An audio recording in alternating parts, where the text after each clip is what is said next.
Hello. This is a note about an update to the OpenCPN presentation of ASCAT wind data.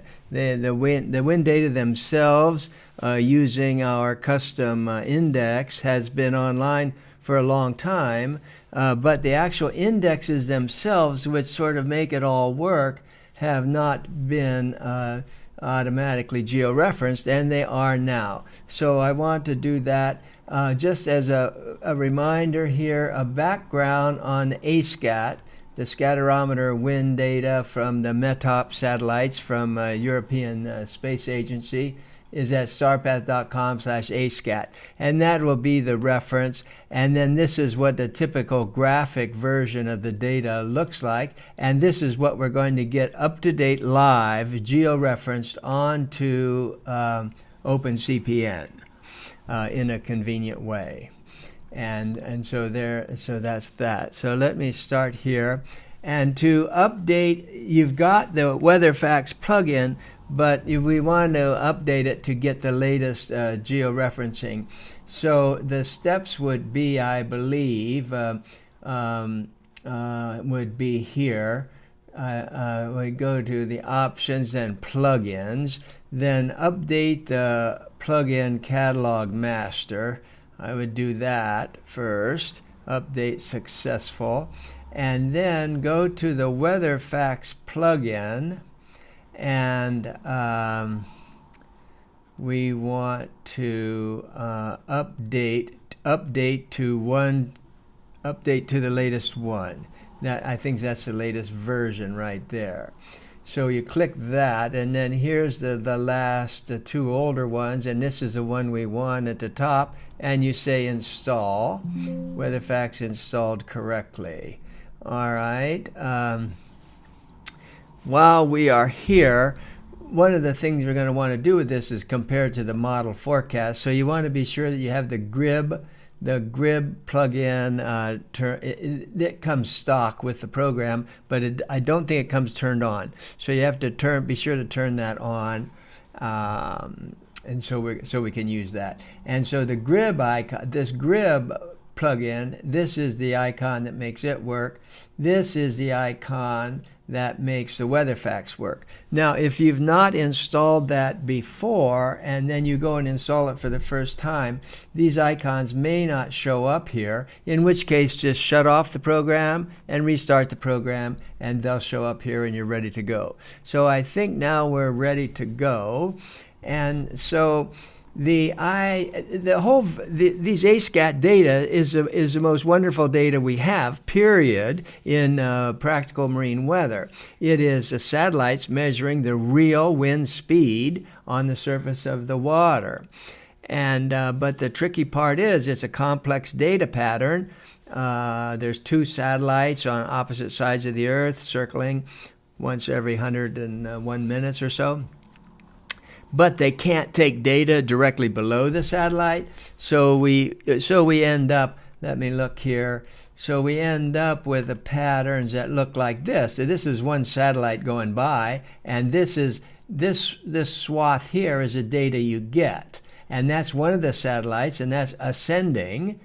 And then, so you got the right-hand side and the left-hand side, and you also have the descending like this, and you have two satellites about 51 minutes apart and so forth. So the whole issue is, how do we know when, or in another sense, where and when are we going to, but most important, when are we going to get data? When do we start looking? And the punchline is we can get data for sure, at least twice a day, useful data. And our new system, which I have to say, we worked some years on trying to figure out a way to do this so it's easy to do, and that's what we've got. And if you go back to this review article, you'll see a discussion of this. It's tied to these indexes here that are going to tell us exactly what times the data are going to be available here, like at 10, these are when the satellites go by, 10 Zulu and 20 Zulu at this point, and so forth. And we have one for North America. I don't see, one for North America like this, and one for European waters. And the the article and our book on the subject on marine weather explains how you can make these for other parts of the world if you want it. All right, so we start here, and so let's look then at the turn on the WeatherFax satellite. Turn this on. Did it come on? Okay, I'm going to do what I just said because I've been off and on with this so many times. Let me. Okay, no. All right, I can't blame it. I've been playing around with it so much. Okay, so now let's see. I turn it on, and so that's the way that it will come up, and then we hit retrieve. And then we were getting this. Now, again, let me point out, you can go to OpenCPN, the manual. This WeatherFax plugin is a remarkable tool. It has many different functions that it does. We're using just one special feature of it, which is displaying images, weather data images that are already geo-referenced and are set up such that whenever you load one, you always get the latest version available. So I'm describing just that functionality of this plugin. So retrieve internet, and now here then is the control. Oops, I don't want that quite that big. So here is a ASCAT. Here's the B satellite, and here's the C satellite, and here's the indexes. So the important part is we start with the indexes, and so that's a crucial first step. So you start with this, and you could have a printout of this. You could actually display this once and print it out as a sheet of paper, because you're only going to look at it for a reference. Let's just do it though. I do this. I highlight that and hit selected. Okay, so it's noting that I did this a few minutes ago, and do I want to? It doesn't realize that the one I'm loading now has no time stamp to it. But a normal image we download is time stamped, and if we load it now and then come back in an hour later and load it again, it's going to ask us, do you want to use the one you already have and save that download, or do you want to go and get the most recent one? But in this case, for indexes, that's a static image, never changes. So I just say use what you've got. And then I can move this aside and maybe move this aside. Let me tweak. I don't know exactly how the transparencies work, but I know if you move them over here, you get the sharper view. Whoops. Okay, so here's the data. And so that means in this chunk of the world right here, and these names, we've made those up. San Francisco is a name we made up, Vic Maui North, and so forth. And so that means that the satellites are going by here, or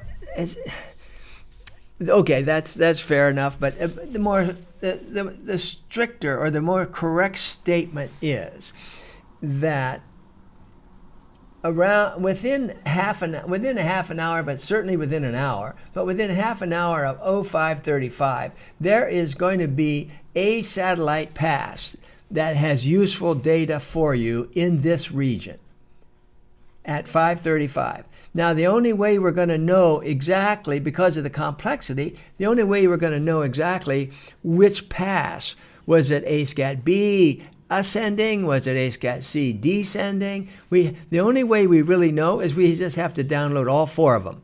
That's the only way around it. We have to download all four at corresponding to these times. Or these are the times 535 UTC and 1825 UTC. There will be valid data here. Now, the other factor we have to keep in mind is it takes time. That's when the satellite data are really valid at this point.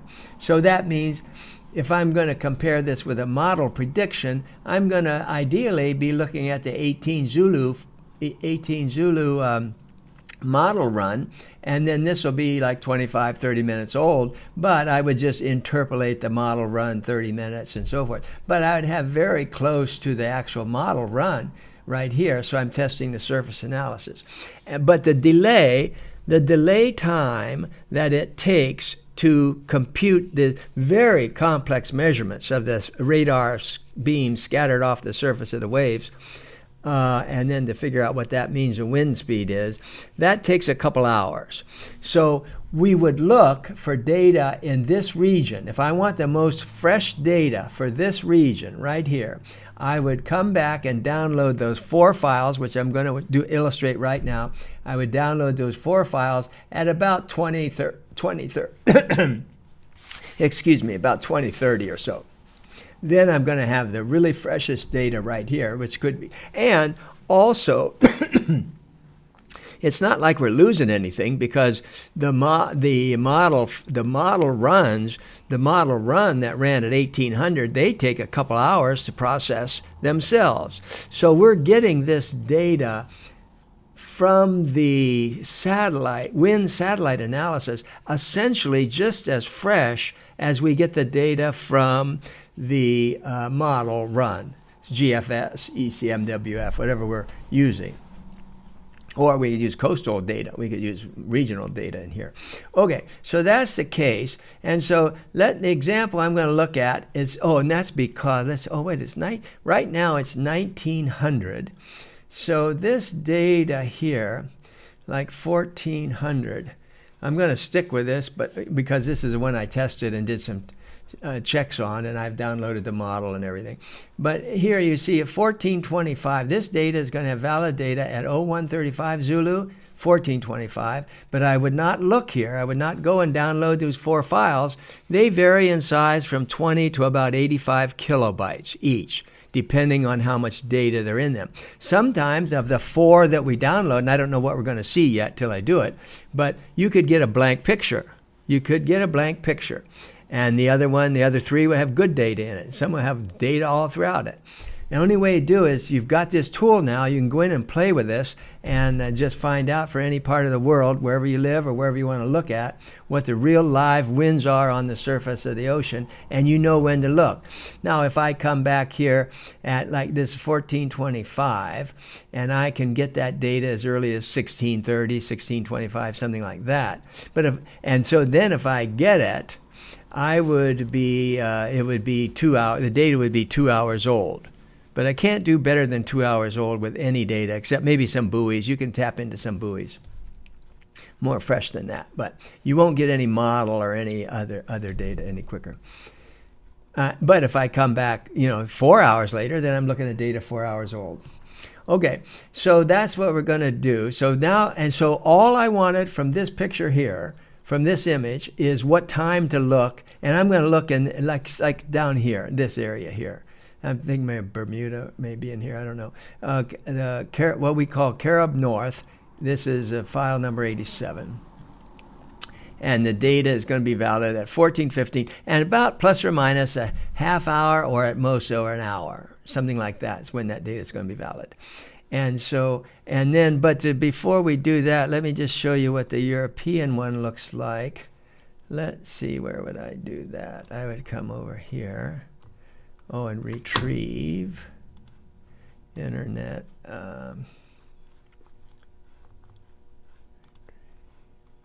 Internet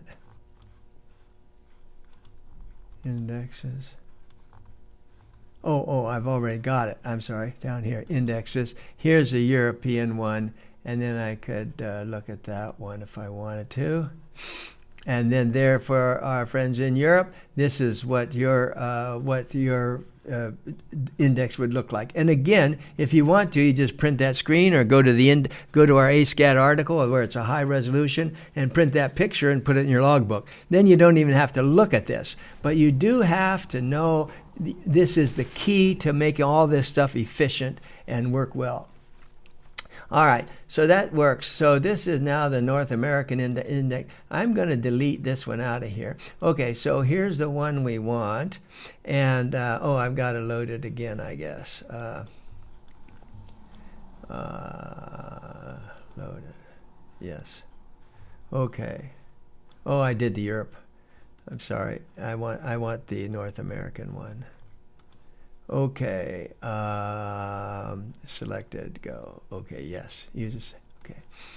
Now, these up here, I really don't even need these anymore at all, but let me come back to that in a minute. So I'm going to just write down on a piece of paper here what I want here. We're going to go into Carib North, and it's going to be 0140 or 1415.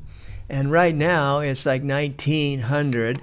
So we're 2 hours late in getting the most efficient data from here, but let's get this one. So that's the one we want, and we got to get 4 files. So I want to illustrate that process. So we'll go back here. Let's go to B, and then we go to Carib North. Is that the one we're doing? Yeah. Carib North. Carib North, B. That's that one. So then there's this one. I want to see that one, and I download it. Yes. So there is that one. I'm going to clean this up here a little bit here. We've got that. We don't need these indexes anymore. I've got that, I think, all that information. So I'm going to delete those, but that's a real data we want there. All right. The other one we want is, that was B ascending. Now I want B descending, so that's this one selected. And so I've got that one. So these are the two. That's the ascending. That's the descending for B. Now, but I've got to check to be sure I've got all the data that's available. I've got to check both B and C. So I come back to C now, and I go to the Carib North, C, and take Carib North, C. Take this one, selected, download it. Now I got C, that one. Now I want C ascending. Now I want C descending. Select. Now again, you can save these. I'm doing this, and you see it takes a minute or two to do it, but I've saved this screen here, or just push this aside, and then all you have to do is, I'll show you in a minute, you just have to come back and click these to make it work. I'm just setting it up for any voyage, for how many days or does it take us to go across this chart here. So I'm setting it up for all these days here, and we can actually do more. I'll show in a minute. Okay, so it's this one. C descending, and then selected. Okay, so these then, the point is that these are the pictures that are going to give value. If you're in this part of the world, this is when you're going to have data. And look, we claim it's 1415, so here's a pass. These are the winds. These are the winds here. I'll show the scale in just a minute. This is 14. You get it from this tiny little number at the bottom, the actual time, 1402. That's that one. This is, now that's the 1 o'clock one. That's the morning one. We don't care about that right now. This is 1444. Now, what's this one? 1304. Okay. And then here's this one. This again, the morning. So if I'm looking just in the evening, I could actually delete these two up here. But, all right, so now what do we do with this? Well, first of all, if we're sailing in this area, we know these are what the actual winds really are. And this diagram here, actually, with a little practice, is really very useful. You see, yellow going to green is right at 20. Green going to blue is right at 15. There's a shade of orange, a little more subtle, at 25, and so forth. So that's what the actual winds are in this area at this time, UTC. Oh, this was a morning one. We don't care about the morning one for now. Okay, and this is the same thing in the afternoon, 1400 UTC. All right, now besides learning what's actually there, our next job is see if the model is valid. See, the way we're getting across this area is we're using a model forecast of the winds, and then we're running a computerized optimum routing program to calculate the optimum route based on the model. Based on the wind forecast and based on our polar diagrams, we compute our route, the best route across this area, based on the model winds. But we don't know if the model winds are right. You know, we have the saying, that there's always a forecast, and they're not marked, except for a few rare exceptions, but not in the general ones people are using. They're not marked good or bad. So it's up to us to evaluate them. So let me now turn on the GRIB forecast for this area.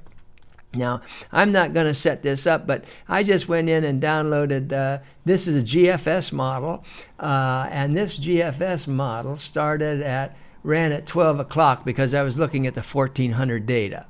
And I could get the 12 o'clock right here. I got the 12 o'clock run and so forth. So we've got that. But now what I want to do, and here's what we have to be careful about. This model right now, where are we looking? At 12 o'clock. There's the 12, and these are the isobars, and these are the winds. But it's not fair for me. Like here's yellow going to green. What was that? That was right at yellow going to green, right at 20. But it's not, and then this model says yellow going to green. Where's my model? It's up here. Well, it actually says about 20, but I want to be careful I've got to be careful about I'm looking at the right time. I'm looking at a model forecast at 12 o'clock, but I'm looking at a satellite that went by at 1440. So I've got to actually change this time of the model. And with OpenCPN, there's a special way that you do that. You don't do it digitally here because you step through these. You just go to each of the next forecasts, which are every 3 hours. See, 12, 15, 18, like that. And we want to just basically go 2 hours and 40 minutes past this. So what you do is you go in here to the settings, and you go to playback, and then the trick is that you can, this is a video replay of the GRIB file. So if I just turn this on, it's going to take a step every 3 hours and step through all the forecasts. But I can slow that down and I can make the steps smaller. And so what I want to do is I just went in here and I put interpolate between the GRIBs. It warns me that I'm be looking at a place where there's not real data. But interpolate between the GRIBs, and I made this step equal 20 minutes. Okay? So then, okay, apply, okay. So now what I want is 1440, say. So I can come up here and then just turn this on here, and that's 12 o'clock, wait a minute, 13.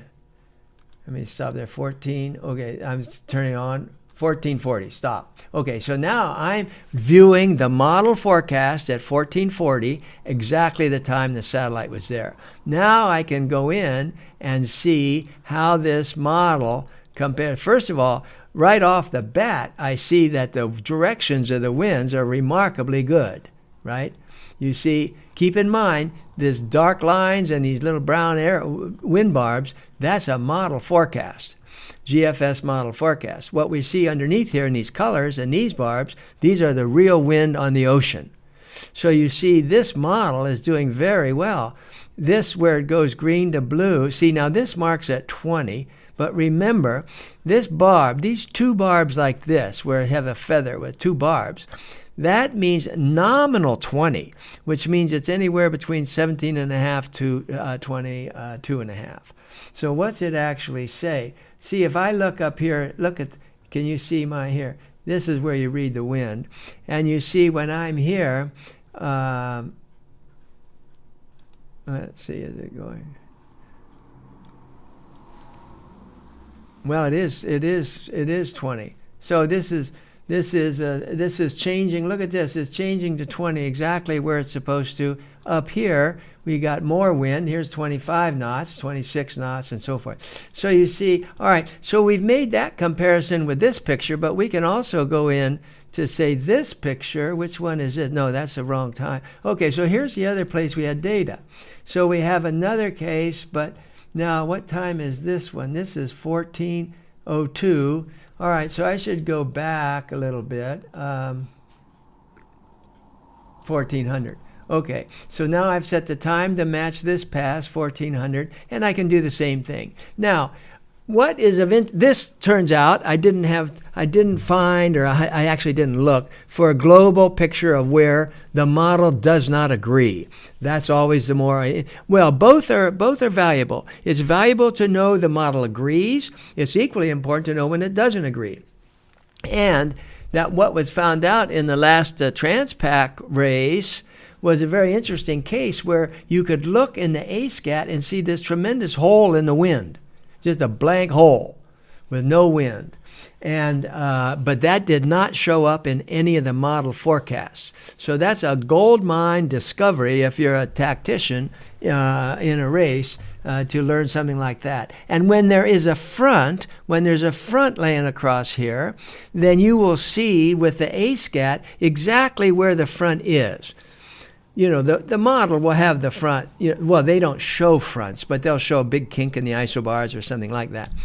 But they won't show you exactly where the wind shifts. Whereas when you have this ASCAT wind, you see exactly that. So that's the main thing I wanted to show. I do want to show one other thing. Let's go back. I'm looking at my display over. Oh, well, I've got it over here. I can show you. What's right north of here? Let's say I want to look at a bigger swath of wind. So right above here is Bermuda, what we call Bermuda.